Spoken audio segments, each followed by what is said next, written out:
ইসলামী আন্দোলন বাংলাদেশ তার কারণে তারা দেশকে ধ্বংস করে দিয়েছিল। দেশের নির্বাচন অবশ্যই হবে, মানুষের ভোটের প্রতিফলন ঘটে, সুষ্ঠু নিরপেক্ষ হয়। আরেকটি হলো গণহত্যাকারীদের, লুটপাটকারীদের বিচার হবে। আমরা আশায় বুক বেঁধেছিলাম একটি দেশ পাবে, মানুষ তাদের কোন রকম ভিত্তি পাবে, আইনি স্বীকৃতি পাবে এমন কোন নিশ্চয়তাও নেই।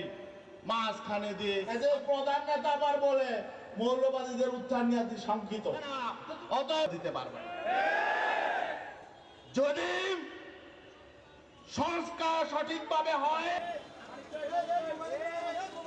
ظهر الفساد في البر সবাই দুরূদ শরীফ পড়ি আল্লাহুম্মা সাল্লি আলা